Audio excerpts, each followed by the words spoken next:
What's up everybody, Eternal Urashiki fanboy here. Today we're gonna talk about the latest episode of Boruto, which is episode 55. Now, I want to say one thing before I start reviewing the episode. It is official, this is the last Boruto episode we're getting on a Wednesday. Starting from next week, which is episode 56, Boruto will air on Thursdays. So, yeah, goodbye Wednesdays. Wednesdays will never be the same. And all of a sudden, they're just a usual boring day. Yeah, bro.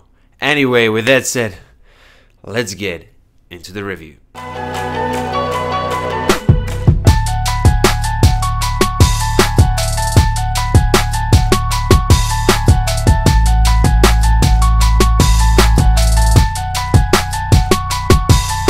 It's always fun reviewing episodes which have so much different content. It's a bit harder to, follow through everything, but as I said, it's fun. So here's what I'm gonna do. First, I'm gonna cover everything about Boruto, Uzumaki, Sarada, Sasuke, and all that. And later on, I'm gonna get into the Otsutsuki stuff, which I'm pretty sure you guys want to hear my opinions on that straight away. But let's just talk about this. So obviously, Boruto's inner struggles are continuing in this episode as well, and they're going to be there throughout this arc. As he's practicing, the shuriken jutsu or whatever, he's struggling to bend the shuriken properly, and then he thinks about the ninja tech, he uses it, but he feels bad all the time. And, every time you see a character, especially the main character, having, these conflicting thoughts, it's always interesting. You always wonder what is he going to do. Obviously, all of us saw the movie, so we know what's going to happen. But as I said, that's some quality shit right there. Now, obviously, we had that badass moment from Sasuke when he showed him, how to bend the shuriken or whatever. And, speaking about Sasuke, I want to mention the scene when, Sasuke was talking to Konohamaru when he told him that, that he's going to take care of Boruto or whatever. Konohamaru was like, he was never this, like he was never working so hard like now, basically. I'm not quoting the exact sentence, but you get the point. Which furthermore shows the progression of Boruto's character. But anyway, Konohamaru tells him about the problem that Boruto's having. And, at one point Sasuke is like, I have no right to say anything when it comes to parenting, because obviously Sasuke is away all these years. And he adds this really, really great line. He says, "You're good to Sarada. I want to thank you for that." Again, I'm not quoting the exact sentence. And, this series really has these great dialogue moments, like the writing of the series. And the character interactions are just out of this world, in my opinion. Everything just feels so good and well written. And, I mentioned this in one of my previous reviews as well. Konohamaru is extremely likable. I'm just enjoying these little details. I know stuff like this doesn't really matter to many people, because of course people care about, I don't know, the major fights, the major things, so to say. I do care about those things as well. But it's just, moments like this one are something, they stick out to me, right? Anyway, now that I mentioned Sasuke, I want to mention Sarada for a second. So Sarada, at the start of the episode, she kind of doesn't want to quote-unquote lose to Boruto. She was running, I guess. Now, I guess she went to train, and then obviously she saw, Metally, Iwabe, and Denki. Because later on we didn't see her training. So you might think it was strange, like she just randomly decided to run for no reason and she saw them. But I think that's what was going on there. Anyway, that little interaction with Metally, Iwabe, and Denki, I found it to be extremely hilarious. You can clearly see that Sarada is Sakura's daughter. But it was just a friendly warning from Denki, Iwabe, and Metally. And the same goes for Sarada, because obviously the Chunin exams are about to start. Also, obviously I mentioned that Boruto is having these problems, this inner struggle throughout all this time. And when he was sitting there alone in, I guess, in Konoha, and when Sarada came, I really enjoyed those interactions. And Sarada repeated 2 times one phrase. She said, "It's not like I'm criticizing you," and I find that to be very, very, very cute, because obviously I do ship Boruto and Sarada. I mean, most of you already know this. In case you don't know this, it means you're new to the channel. I even made videos about that in the past. But anyway, you know, also Mitsuki popped up at the end of their conversation, and everything is going really, really well. Obviously, you know, Boruto wants to quote-unquote beat Naruto or whatever. I mentioned this before, but he's struggling to put his emotions into words properly, because that does sound like a very childish thing, which is unlike Boruto to say, "I'm gonna beat my dad" or whatever. You know, he even asked Sasuke about Naruto's weaknesses, and we had this great emotional moment.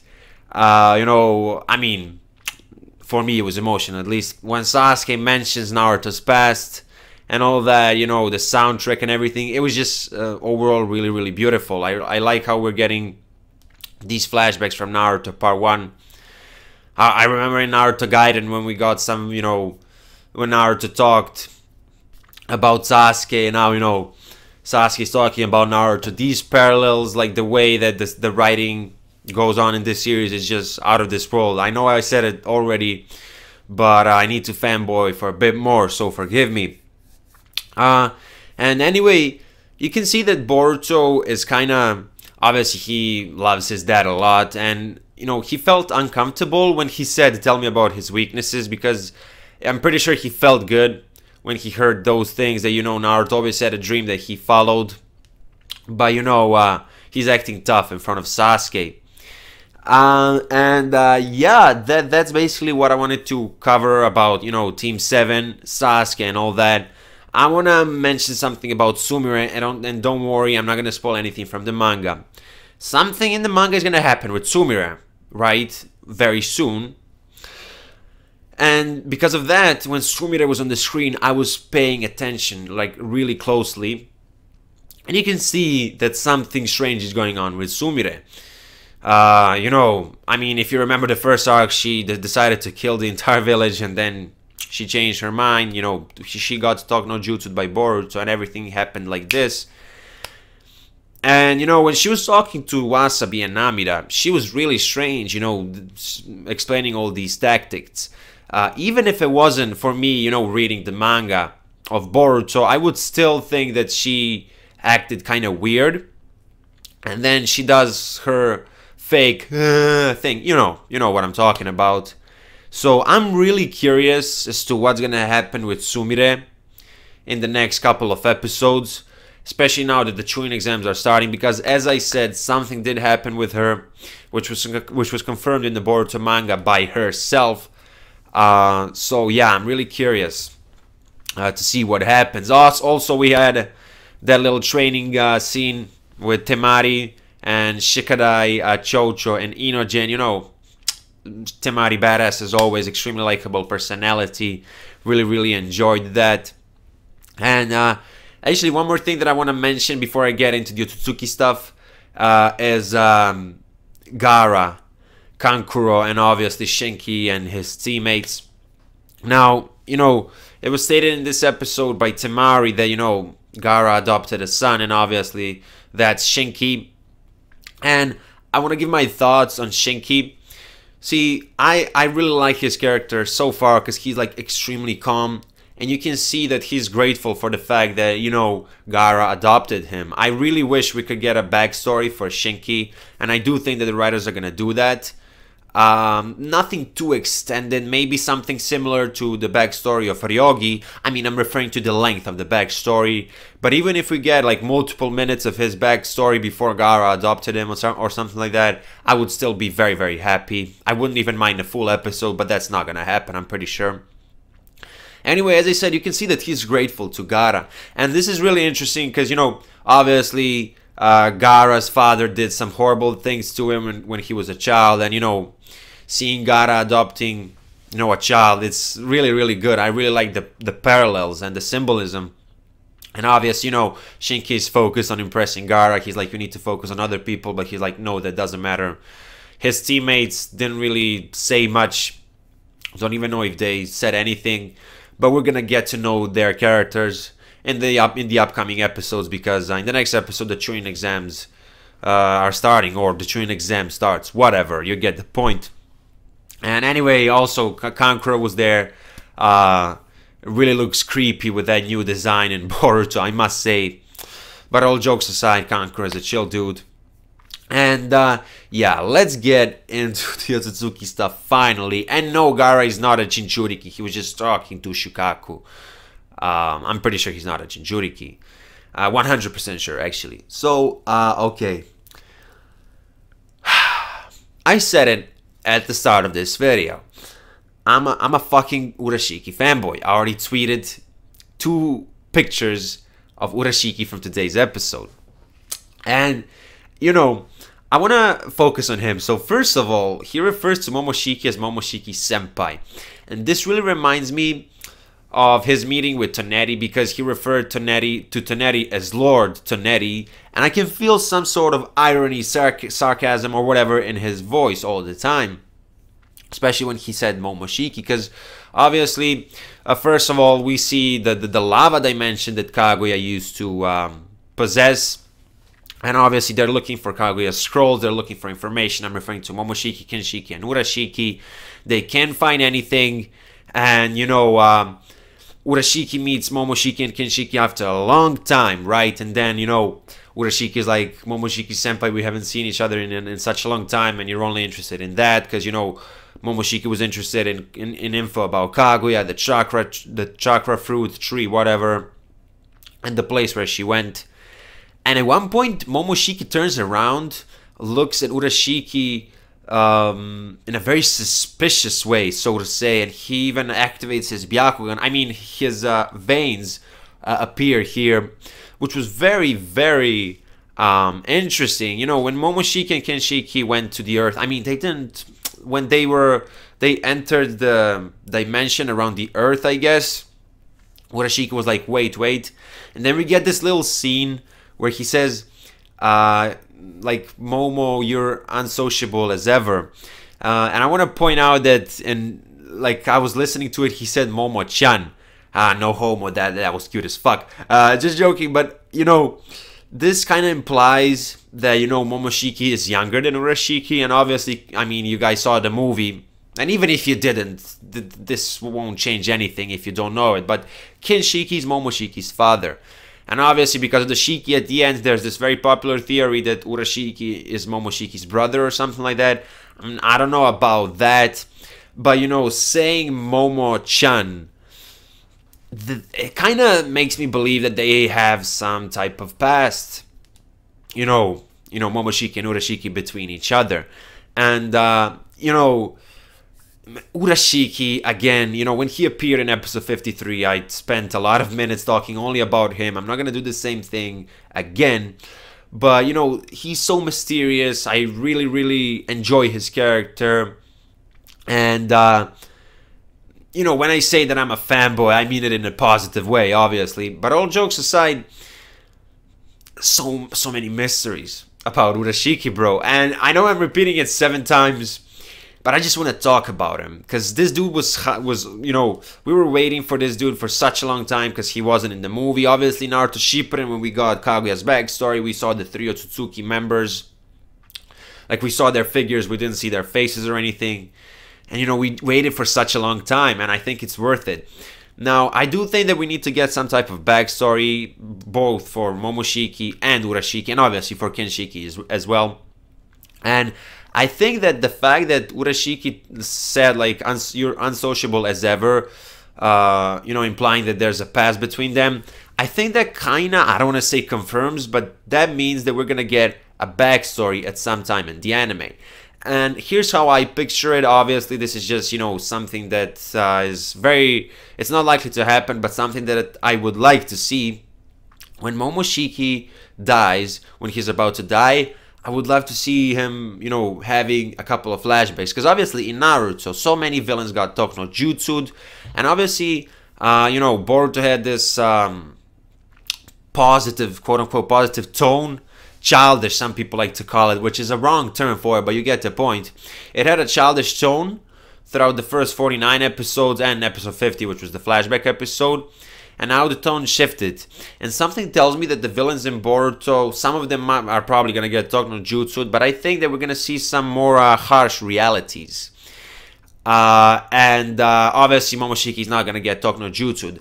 Why am I saying this? Well, firstly, Momoshiki, when he looks at humans, he refers to them as some lower beings. And obviously this is just a theory, what I'm saying. If you remember in episode 53, Urashiki mentioned the main Otsutsuki family, implying that there's a branch family, potentially.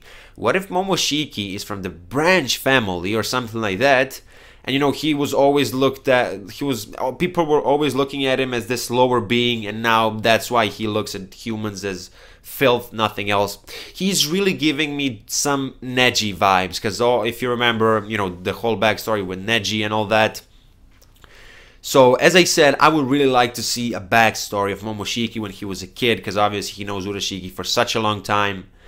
And, you know, I mean, I know that all of the things that I just said about, you know, the Neji vibes and all that, it does sound crazy. It is far-fetched.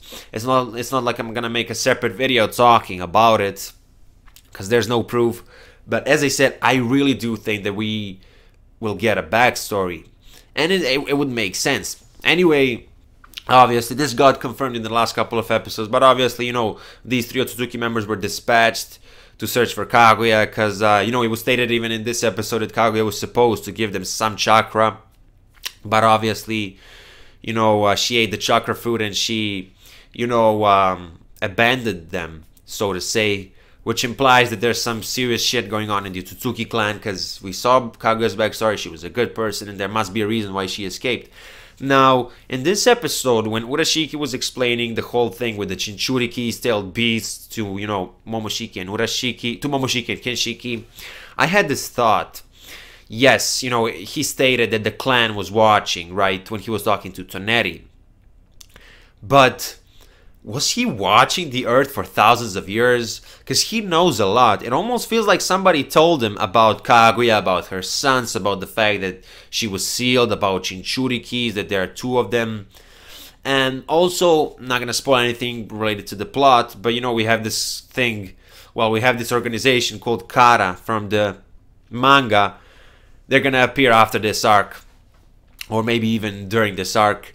But anyway, you know, I'm having some thoughts that maybe somebody from the Kara was telling him things about the earth, which again is far-fetched, but you know, he knows all these things. And even if he, like, are there people in the Otsutsuki clan who watch the earth 24 hours every day? Like, I don't understand. And what's interesting to me is that he never mentioned Toneri, and there must be a reason, because he told them everything about the Jinchurikis, all that, but he didn't tell them about Toneri.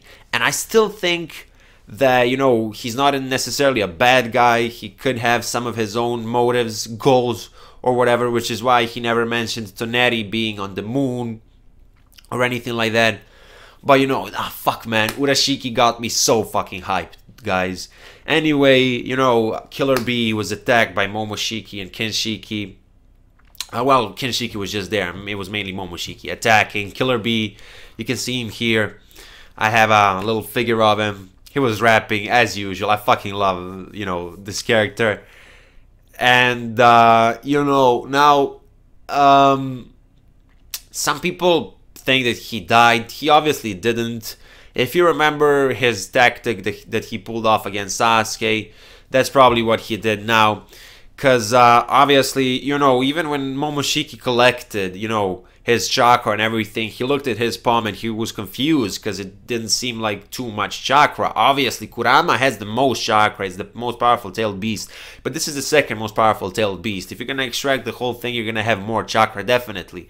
So as I said, Killer Bee, he's just not dead. It's implied by the fact that Momoshiki was surprised, and we all know that he escaped death. And everybody thought he died when, you know, when he fought Sasuke back in Naruto Shippuden, when Sasuke was in the Akatsuki for a short period. And holy shit, time flies. He used to be in the Akatsuki, and now he's thanking Konohamaru for the fact that Konohamaru takes care of his daughter. Yo, and I mentioned Sarada again, and I just want to add this little thing. I didn't mention the interactions that she had with Sakura. I really, really enjoyed those moments. Like the Uchiha family, some of the interactions we're getting throughout the Boruto series, there weren't many of them, but you know, the Naruto Gaiden arc or the Shin arc in the latest Boruto episode when Sasuke came home, now this, it's so fucking enjoyable how Sarada notices that Sakura is extremely happy. And when Sarada leaves, you have this inner monologue that Sakura's having, and she's like, "You're happy too," and it's just, it's wonderful. It's wonderful. And anyway, back to the whole Killer Bee thing. He's definitely not dead. Naruto is probably going to get information that, you know, ties with the eight tails are cut very soon. I mean, Shukaku said it to Gaara.